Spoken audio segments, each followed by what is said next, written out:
अस्सलाम वालेकुम, welcome to business talk with Sheikh Abdullah. आज हम बात करेंगे कि रेस्टोरेंट बिजनेस मॉडल को कैसे बिल्ड किया जा सकता है और उस पर आप कैसे वर्किंग कर सकते हैं। तो अगर आप अपना कोई भी रेस्टोरेंट बनाना चाह रहे हैं जिसका आपका गोल है, आपका मिशन है कि आपने इसको फ्यूचर में एक ब्रांड बनाना है जो कि ऑल ओवर पाकिस्तान या इंटरनेशनल लेवल तक ग्रो कर सके, आपने इसको फ्रेंचाइज मॉडल पे करना है, तो इसके लिए सबसे ज़रूरी है कि आप डे वन से इसकी प्रॉपर से ब्रांडिंग लेके चलें। और इसके लिए कुछ स्टेप्स हैं वो आपको आज बताए जाएंगे इस वीडियो में, जो आपको फॉलो करने होंगे ताकि आप अपने ब्रांड को ग्रो करा सकें। तो सबसे पहले आपने अपने ब्रांड का नेम सोचना है कि नाम क्या रखना है उस ब्रांड का। उस ब्रांड में आपने की प्रोडक्ट कौन सी होगी, उस किस प्रोडक्ट लाइन से है। लाइक अगर आपका फास्ट फूड है तो उससे रिलेटेड कोई नाम, या अगर आपका कोई देसी कुजीन है तो उससे रिलेटेड, या चाइनीज़ है, या जो भी आपकी कुजीन है, जो भी आप फाइनलाइज कर रहे हैं कि जिस चीज़ का आप रेस्टोरेंट खोलना चाह रहे हैं, तो उस चीज़ से रिलेटेड आपके पास उसका प्रॉपर से नेम आपने डिसाइड करना है ताकि आप उस ऑडियंस को टारगेट कर सकें।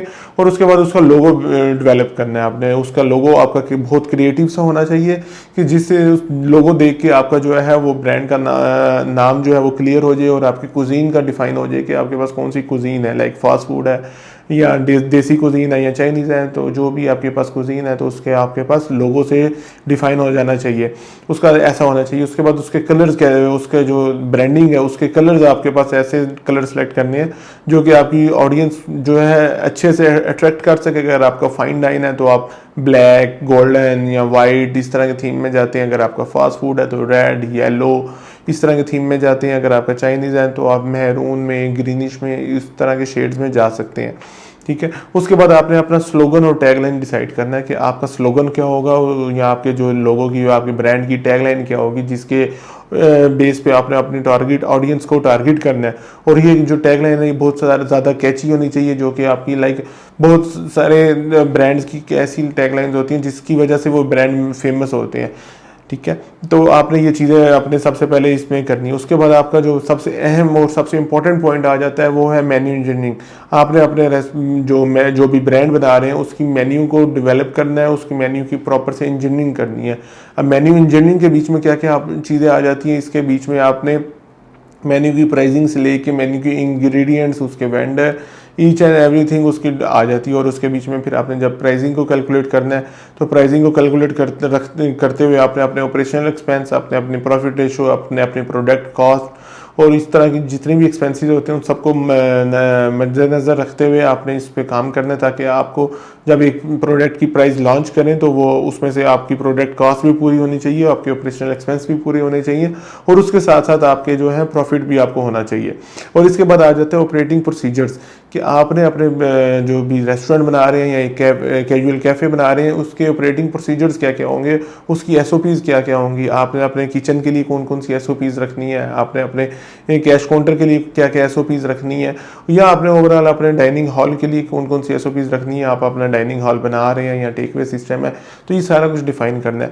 उसके बाद क्वालिटी स्टैंडर्ड्स आ जाते हैं जिसको आपने मेंटेन रखना है। आपने लाइक अगर फॉर एग्जांपल आज आपने स्टार्ट किया बिजनेस, तो जो क्वालिटी आज आप दे रहे हैं आपका कस्टमर को वो क्वालिटी मिल चुकी है, तो वही आपने 6 माह बाद भी देनी है, 1 साल बाद भी वही क्वालिटी देनी है। आप क्वालिटी पे कॉम्प्रोमाइज़ करेंगे तो आपकी जो है कस्टमर वो खत्म हो जाएंगे, टूट जाएंगे, और कभी भी आपका ब्रांड जो है वो ग्रो नहीं कर सकेगा।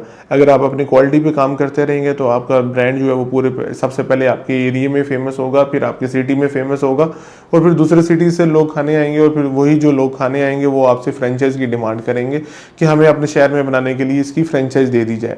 बहुत सारी एग्जांपल जिस तरह पाकिस्तान में आपके सामने मौजूद हैं, जो जिनकी फ्रेंचाइजीज के लिए लोग जो हैं वो इंतज़ार कर रहे हैं कि वो किस दिन अपनी फ्रेंचाइज ओपन करें तो हम उनकी फ्रेंचाइज लेके अपने शहर में खोलें।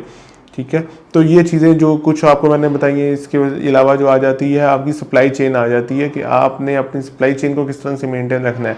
लाइक उस सप्लाई चेन में जो सबसे इंपॉर्टेंट चीज़ आ जाती है वो इस तरह है कि आपके पास अगर मेन्यू के आइटम 10 आइटम्स है मेन्यू में, और उसमें से आपके पास 10 की 10 हर वक्त अवेलेबल होनी चाहिए। ये नहीं कि आज आपके पास 2 आउट ऑफ स्टॉक है, आपके मेन्यू में कस्टमर आता है, आपको ऑर्डर देता है और उसके बाद किचन से वेटर आके कहता है कि सॉरी सर ये आइटम अवेलेबल नहीं है। तो ये चीज़ जो है वो बहुत गलत इंप्रेशन डालती है कस्टमर के ऊपर। तो आपने कोशिश करनी है कि मेन्यू में जो आइटम्स आपकी मौजूद हैं वो कंप्लीट आपके पास अवेलेबल होनी चाहिए। इसके बाद आ जाती है मार्केटिंग। मार्केटिंग आपने किस तरह से करनी है, आपने अपनी मार्केटिंग में कौन सी चीज़ों को यूज़ करना है, आपकी प्रोडक्ट लाइन कौन सी है, आपकी टारगेट ऑडियंस कौन सी है। लाइक अगर आप अपना कोई देसी कुजीन का रेस्टोरेंट बना रहे हैं तो उसमें वो आपकी टारगेट ऑडियंस फैमिलीज़ हैं या जो अडल्ट हैं, लाइक जो बिजनेसमैन है, बिजनेस कम्युनिटी है, वो आपकी ऑडियंस है। और अगर आपका जो कैफ़े बना रहे हैं, अगर आपका कोई फास्ट फूड है या कैफ़े टाइप है इन्वायरमेंट, तो उसके लिए आपके पास स्टूडेंट्स या यूथ जो है वो ज़्यादा टारगेटेड ऑडियंस है।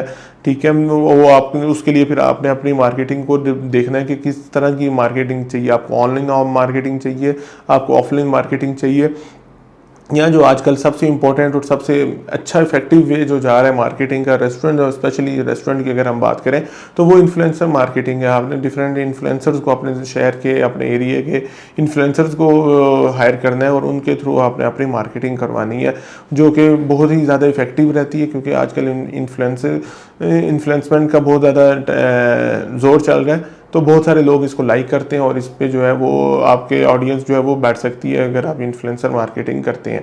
और उसके साथ साथ डिजिटल मार्केटिंग, और डिजिटल मार्केटिंग में आपने वीडियोस किस तरह की बनानी है, उसके क्रिएटिव्स किस तरह के बनाने हैं, तो ये बहुत इंपॉर्टेंट है आज के टाइम में।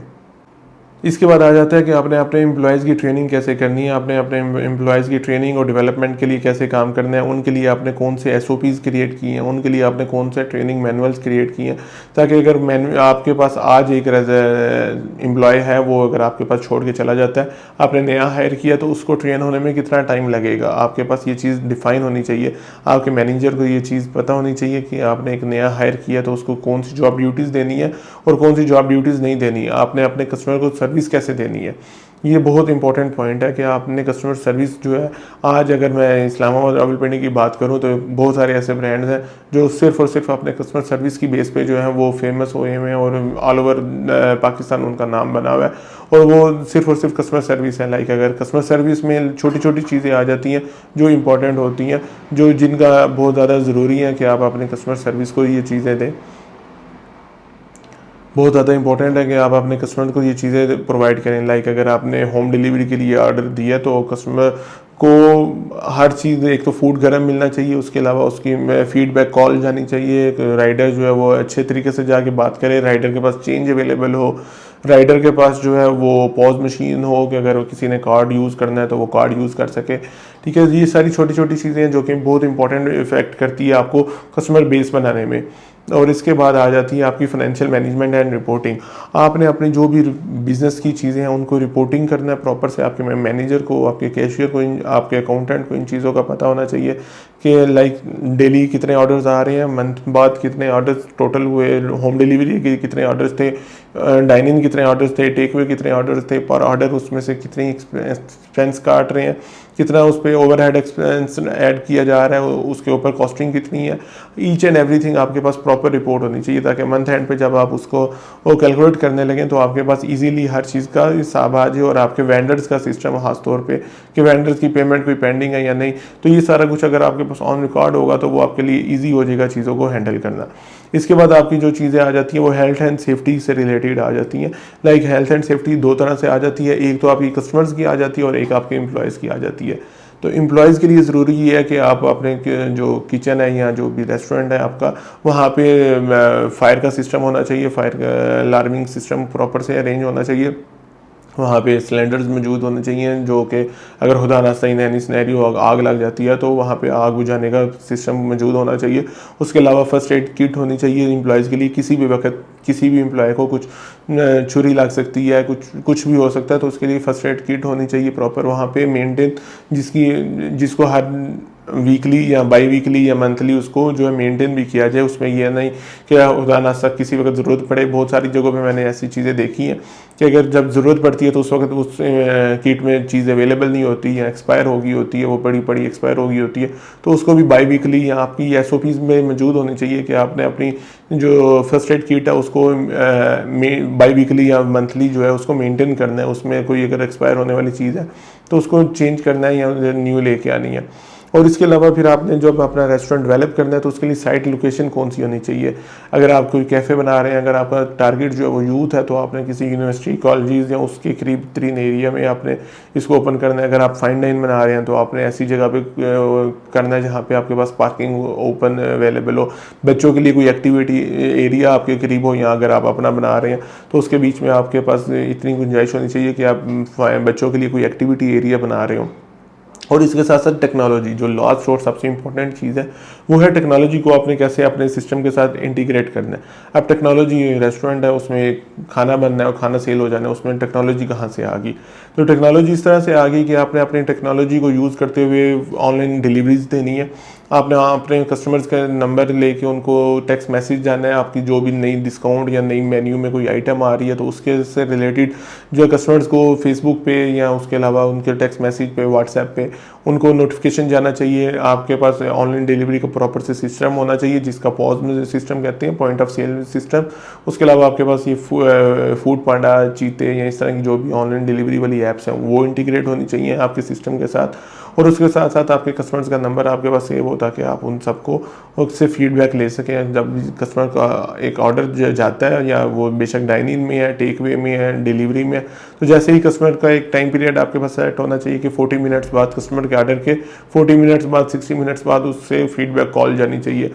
आपके पास प्रॉपर कॉल सेंटर का सिस्टम होना चाहिए, या जो आपके पास अगर अपना है सिस्टम तो, या अगर आपने आउटसोर्स किया हुई है सर्विस, तो आप इस चीज़ को, अगर इन सब पॉइंट्स को, ये जो मैंने आपको पॉइंट्स बताए हैं, अगर इन सब पॉइंट्स पे अगर काम कर लेंगे तो आप एक हेल्दी एंड अच्छा इन्वायरमेंट बना सकेंगे अपने शहर में, अपने एरिया में, जिसको फ्यूचर में आप बड़ी इजीली जो है वो फ्रेंचाइज मॉडल पे लेके जा सकते हैं और अपने ब्रांड को, अपने बिजनेस को पूरे पाकिस्तान में ग्रो करवा सकते हैं।